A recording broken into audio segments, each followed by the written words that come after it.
My mission is simple, to make you money. I'm here to level the playing field for all investors. There's always a bull market somewhere, and I promise to help you find it. Mad Money starts now. Hey, I'm Cramer. Welcome to Mad Money. Welcome to Cramerica. Other people make friends. I'm just trying to save you some money. My job is not just to entertain you, but to educate and teach you. So call me at 1-800-743-CNBC or tweet me at Jim Cramer. I get it. It's easy to get overwhelmed by the chorus of people claiming there's been no end to inflation. To the majority, inflation is raging like a fire rolling up the Man Gulch Canyon. I've never seen such a powerful negative consensus among commentators, Fed governors, and hedge fund managers. They think the Fed's done nothing to slow the economy, and inflation's burning through the very fabric of our country. They decry we need more tightenings to slay the dragon. Makes you want to blindly accept the idea that we're headed for a bitter recession. Because it's the only way the Fed can get the situation under control. The main reason why the averages ultimately rolled over this session, Dow plunging 402 points, S&P sinking 0.67%, and the Nasdaq declining 0.16%. Just today, regional Fed presidents Mary Daly and Loretta Mester spoke out about how we still have a lot to do to stop inflation. Makes you feel like we're going backwards and inflation's heating up, doesn't it? You'd think we're living in Argentina, if not Weimar Germany. This consensus is awful. This consensus has been hurting stocks. And most importantly, this consensus is dead wrong. I say this as someone who was very worried about raging inflation for months and months back in November. I thought things were so out of control, I warned you away from a whole host of stocks that go down when the Fed tightens. I talked about 100 basis point tightens needed at that moment. Now, I know I feel very lonely saying this, but I can't be too worried about inflation here and now. And one of the main reasons is because the commodities I follow are almost universally going down. They're well off their highs, and we have to own that. We can't just say, well, of course, that's not where the inflation is. It's in the service sector. That's nonsense. Service sector inflation is less important. You don't need to travel. You don't need to go out to dinner. You don't need to fly to L.A. Let's deal with some of the facts. Last night, I spoke to Eric Hansiotia, and he is the CEO of AGCO, one of the largest farm equipment makers. He dispelled the great inflation myth to us. He said the actual prices of almost all grains aren't rallying, but they're actually going down in price substantially. Something you can confirm by looking at the spot prices. When I asked him why it hasn't been reflected at the supermarket, he said quite simply that it's the jar or the box or the can that the food in that's keeping the price high. That's where the inflation is, while the transportation issues and supply chain issues are still with us. No matter, I think most people are truly oblivious when they say the Fed can't control the price of food. Because if it's the packaging that's the issue, the major plastics and boxes are going down in price right now.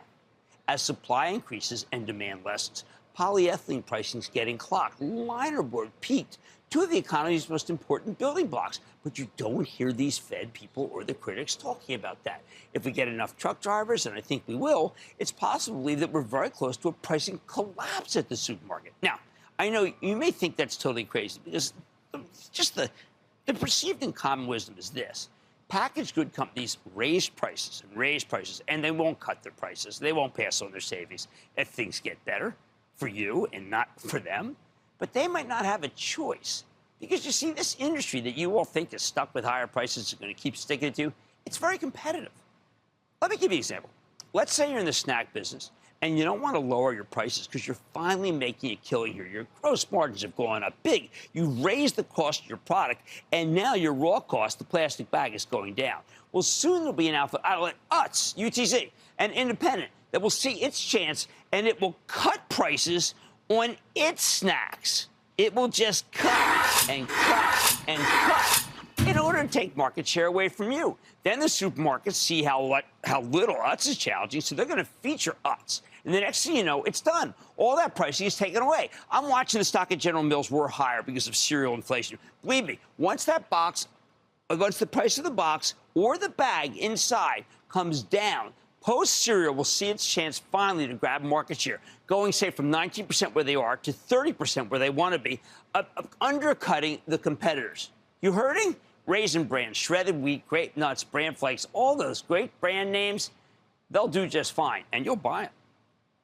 Sure, there are some intractable expenses.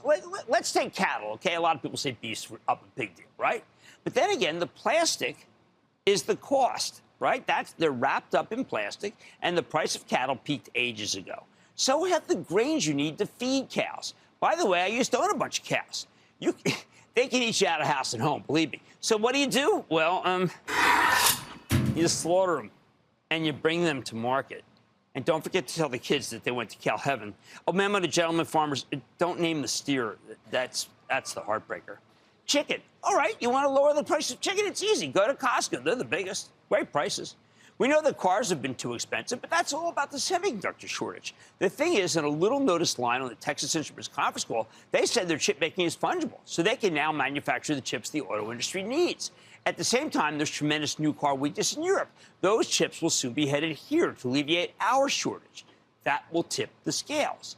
In the meantime, aluminum's down double digits for the year, as is copper. Lumber peaked in February at $1,400 per 1,000 board feet, sinking all the way to $524. That's emblematic of what goes into a house. Appliances, which have been in short supply, are now in glut. And that's how the stock of Whirlpool can drop almost 8 points in a single session like today. Baltic Freight Index plummeting. So is the price of the spot truck hauling. The unloading of ships, such a bottleneck for so long ago, isn't a factor anymore. The cost of a container ship going from Shanghai to Los Angeles has literally been cut in half. Using a lot of this time. From September, these rates will keep heading lower because that's what they do at this point in the cycle. We have gluts in all retail levels. We know that from Walmart, which has now cut its full-year earnings twice. The first for hard goods, then for soft goods. They'll all go lower. You'll soon find that stuff in Ollie's or Burlington or TJX or Ross stores. The system's clogged with goods.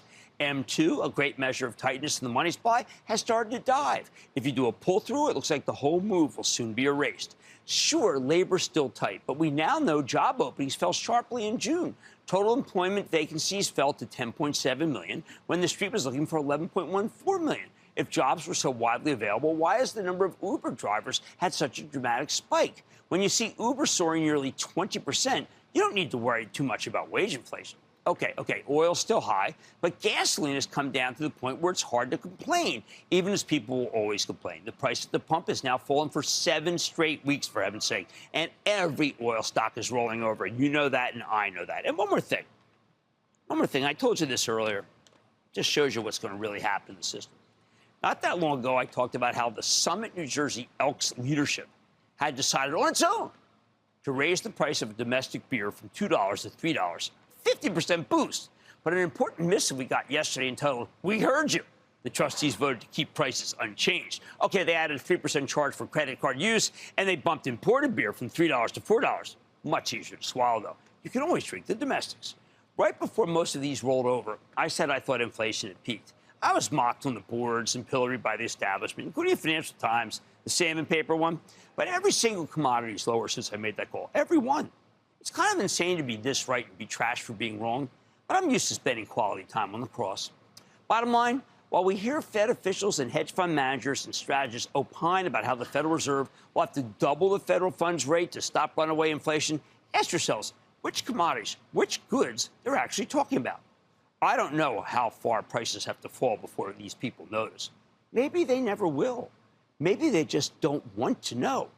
But ignorance in the stock business is not bliss. Let's go to Josh in Georgia. Josh. Mad Money, hello, Jim. Josh, how you been? What's up? I'm good. I have a question about Norwegian Cruise Line. Sure. I was just wondering if you think it's hit its low recently, or do you think there may be factors that would make it go even lower at this time? Well, I'm just worried about that group. Carnival had to do a stock offering. Then Royal Caribbean did an offering that was very poorly received. Norwegian's hanging in here at 12. I think they're doing okay, but I would not get in with all that other stock sloshing around. I think it makes a mistake to take a buy right here. Let's go to Melvin in Arizona, please. Melvin. Hey, Jim, a big booyah from Scottsdale, Arizona. And I just wanted to ask you, I purchased Bed Bath & Beyond at $20 right before an earnings call several months ago. It initially went up about 30%. I didn't ring the register. And at this point, I wonder if I should cut bait or hang on. I was trading, but now I might be long term. What do you think? Okay, here's what I think. Remember, we don't care where stocks come from. We care about where it's going to. The stock's at 5. It does have an okay balance sheet, not great. Its sales are terrible. I think that it's 2 up and 1 down. That's your call. It's not that bad, not that great, but I'm not looking for anything big here. But thanks for calling. Jeffrey in Nevada. Jeffrey. Hey, Jimmy Chill. I've been following you since you were a young analyst at Goldman. Okay. Love you. Good for all your hard work, man. Thank you. Thank you very much. Thank you. Anyway, could you give me your latest and greatest buy-sell hold on Roku? Sure. I think Roku can bounce. I think Kathy will come in, the legendary fund manager, and continue to buy it. And she can move stocks, even with 22 million in volume today. But in the end, I think Roku had a really bad quarter, and the rest of the quarters going forward will probably be not that good. So I'm inclined, after a 4-point run today, to sell, not buy Roku. All right. While we hear many opine about how the Federal Reserve will have to maybe even as much as double the Fed funds rate to stop runaway inflation, ask yourselves which commodities, which goods they're actually talking about. I don't know how far prices have to fall before these people notice, if they want to notice at all. On Mad Money tonight, some of the big networking equipment companies are continuing to struggle amid the reopening. But after reporting a top and bottom line beat for the second quarter, what has Arista Networks done to outpace the competition? I'm learning from the really terrific CEO. And Airbnb reported after the bell, so I'm digging into the numbers with the company's CEO. Always love to have them on. And GXO Logistics celebrating its first year as a public company, rang the bell this very morning. So what could another year hold as the supply chain constraints and logistics continue to be top of mind for the global economy? I'm talking to the company's top brass, so stay with Cramer.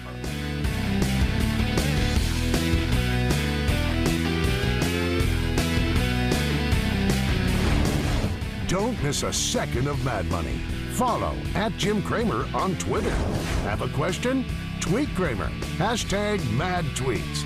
Send Jim an email to madmoney@cnbc.com or give us a call at 1-800-743-CNBC.